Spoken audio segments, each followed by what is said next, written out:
ato ang magamit sa ato ang present. Mo na siya ang ato ang ma-share. Mo na siya ang isa sa rason nga makabuhat tag difference diri sa kalibutan kay nindot ang ato ang kaagi. Kay ang atong kaagi gikan pata didto sa kinailan man. It means gikan pata didto asa taas didto asa Ginoo. Compare ato ang kaugalingon sa uban.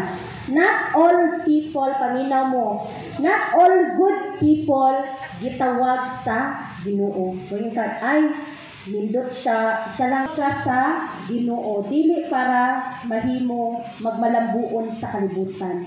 Gitawag ka sa Ginoo kay kita adunay purpose. Kay kung diri ata magpundar sa kalibutan, to tell you honestly, wala di kayo maging. Kay maabot ang panahon, mamatay gayud kita.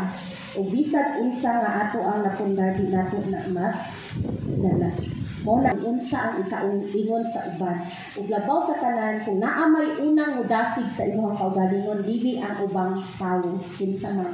Ikaw mismo sa imong kaugalingon kaaduna man kay Ginoo. Mao na siya nga mao na siya nga gihigugma kaayo ni God. Nanuman kay gitugot niya magpakasala. Pero dili ingon ana nga gitugtan ta pagpakasala, magpakasala na gid kay ta sa Joseph.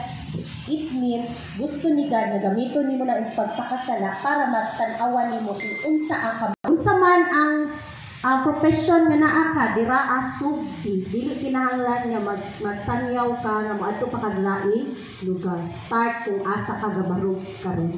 And that is my prayer this morning. And I hope nga kita adunay nakatunan. So before I end my message, let me read to you my memory verse this morning.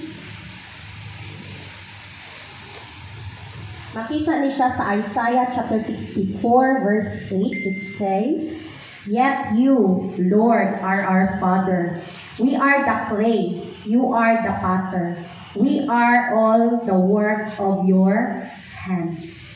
Oh, it means kay gibuhat man ta sa Ginoo ug nagbuhat magkabaguhan ang Ginoo diri sa kalibutan pinaagi sa pagbuhat niya kanato.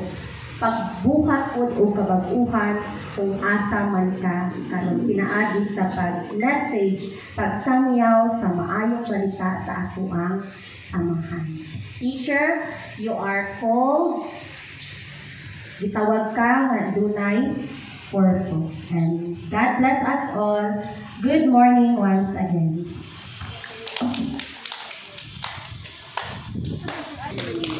Yeah, so the more lessons, now that you have learned